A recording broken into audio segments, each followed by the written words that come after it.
شهر رمضان الذي أنزل فيه القرآن هدى للناس وبينات من الهدى والفرقان. ہم اپنے ساتھ دوسرے جو ہیں ہمارے گھر والے ان کو کیسے تیار کریں. How to prepare family and friends for Ramzan, کیونکہ اس کے بغیر پھر ہم نیکیاں کر نہیں پائیں گے. تو بہت سارے لوگ جو ہی رمضان کا لفظ آتا ہے تو یہ سوچ میں آتے ہیں کہ ہم نے اس وقت بہت ساری نیکیاں کرنی ہے، لیکن پھر جب وہ دیکھتے ہیں کہ گھر والے تو موٹیویٹڈ نہیں، وہ تو پریشان ہیں اور دکھی دکھتے ہیں، تو پھر کبھی کبھی جھگڑا بھی ہوتا ہے. تو چند ٹپس لے لیجئے کہ آپ نے دوسروں کو اور اسپیشلی اپنے گھر والے فیملیز اور فرینڈز کو زیادہ نیکیاں کرنے کے لیے کیسے مائل کرنا ہے، کیا طریقہ کار اس کا ہوگا. تو اس کا جواب یہ ہے، سب سے پہلے ان کے اندر طلب پیدا کیجیے. طلب کیسے پیدا کی جا سکتی ہے؟ نمبر 1، دعا مانگیے. اللہ سے دعا کیجیے، ربنا ہب لنا من ازواجنا وذریاتنا قرۃ اعین واجعلنا للمتقین اماما. اے اللہ میرے شوہر اور میرے بچوں کو میری آنکھوں کی ٹھنڈک بنا دیجیے. کیسے ٹھنڈک بنیں گے گھر والے؟ کہ وہ نیکیاں کریں گے، ان کو نیکی کرتا دیکھ کر آپ کی آنکھوں میں خوشی کے آنسو آئیں گے اور آپ وہ خوشی کے آنسوں کی وجہ سے ٹھنڈک محسوس کریں گے. تو دعا کیجیے. سب سے پہلی چیز دعا. اپنے گھر والوں کے لیے دعائیں مانگیے. پھر دوسرا پوائنٹ نوٹ کیجیے، ان کو دعائیں دیجیے.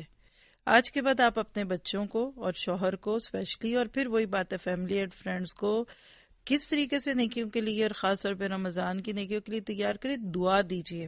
جیسے مجھے اپنے والد کی ایک بات یاد آتی ہے جو وہ بہت زیادہ کثرت سے دیتے تھے. جب بھی کوئی ان سے کوئی اچھا کام کرتا، اچھا معاملہ کرتا، تو وہ کہتے اللہ تعالیٰ آپ کو نیکی دے. کثرت سے ہر بات میں، بچوں کو بھی بڑوں کو بھی، اللہ آپ کو نیکی دے. تو پہلا میں نے کیا کہا کہ آپ دعا مانگیے، اللہ سے کہیے کہ وہ ان کے دلوں میں طلب ڈال دے. دوسرا یہ کہ اب آپ ان کو دعائیں دیجیے. کیا دعائیں دے سکتے ہیں؟ مثلا آپ کے بچے ہیں، آپ خوش ہوتے ہیں ان سے، کبھی وہ آ کے لپٹ جاتے ہیں، کبھی وہ آپ کو پانی کا گلاس دیتے ہیں، کبھی آپ کا بیٹا آپ کو کہیں باہر لے جاتا ہے، آپ کہیں درس میں جانا چاہ رہی تھی کچھ بھی، تو آپ انہیں کہیں بیٹا اللہ آپ کو اور نیکیوں کی توفیق دے. پھر آپ یہ دعا دے سکتے ہیں اللہ تعالیٰ تمہیں متقی بنائے، اللہ تعالیٰ تم سے نیکیاں لے. پھر اسی طرح سے چھوٹے بچوں میں رغبت دلائیں، اللہ تعالیٰ تمہیں امام بنائے، متقیوں کا امام بنائے، خانہ کعبہ کا امام بنائے، اللہ تعالیٰ تم سے اور بھی نیکیاں لے. اس طرح سے آپ کرتے جائیں گے نا، فیل کریں گے کہ ان کو بھی لگے گا. ٹھیک ہے؟ تو پہلی چیز دعائیں مانگنا. دوسری چیز ان کو دعائیں دینا کہ وہ لوگ آپ کی دعاؤں کو سن کر سوچیں کہ ہمیں کچھ کرنا ہے. دیکھیں ایک جملہ بولوں گی بڑے شعور سے، یہ جم ہے آج کے سیشن کا. نصیحتیں کرنے کی بجائے، یعنی جوان ہوتے ہوئے بچوں کو نصیحتیں کرنے کی بجائے کہ یہ کرو، روزہ رکھو، قرآن پڑھ لو، یہ نہ کرو، وہ نہ کرو، یہ ہوتی ہیں نصیحتیں. اس کو بدل دیجئے دوسری طرف. اے اللہ میرے بچوں کو قرآن سے محبت دے دے، اے اللہ میرے بچوں کو ہدایت دے دے، اے اللہ میرے بچوں سے راضی ہو جا. یہی ٹون آپ اپنے ہسبینڈ کے لیے بھی دے سکتی ہیں.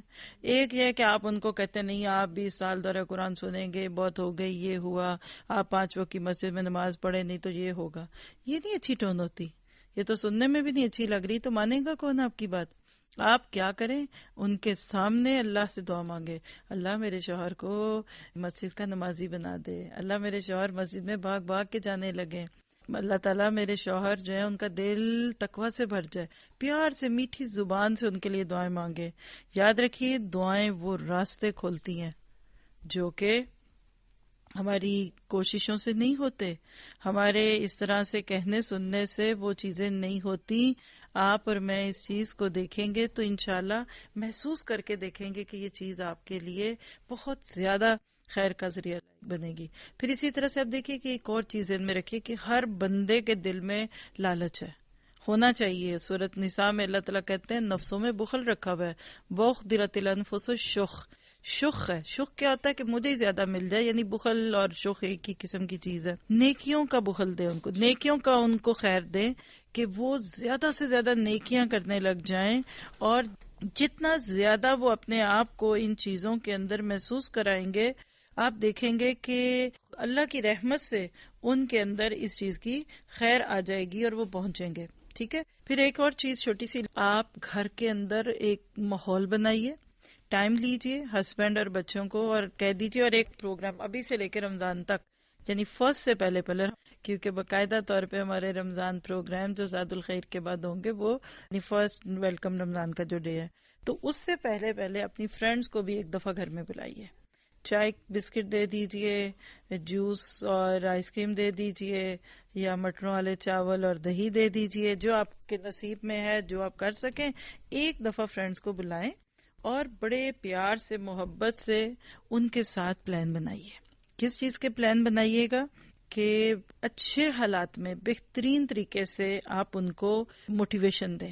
دیکھو اس سال یہ کچھ ہو رہا ہے، پہلے سے تیاری کر کے رکھیں اپنی اسکرین پہ، کمپیوٹر لگا کر گھر میں جو اسکرین ہوتی ہے. اسی طرح بچوں اور شوہر کے ساتھ کریں کہ دیکھیے اس سال یہ پلانز ہیں، یہ ہو رہا ہے، یہ ہوگا تو چلیں کچھ کرتے ہیں. پھر اس طرح افطاری کا پلان بنا لیجیے، اچھا مسجد میں جائیں گے، یہ ہوگا. یعنی نیکیوں کا شوق اور رغبت دیجیے. باتیں شروع کر دیں. شادی ہونے والی ہوتی ہے خاندان میں تو پہلے سے باتیں شروع ہو جاتی ہیں نا، تو یہ جو باتیں ہیں یہ ہمیں ذہنی طور پہ تیار کرتی ہیں. تو مجھے امید ہے کہ یہ چند ٹپس ہم سب سننے والوں کو فائدہ دیں گی. آپ اس کلپ کو جتنا ہو سکے شیئر کیجئے فرسٹ سے پہلے تاکہ دوسرے لوگوں کو اس سے فائدہ ہو.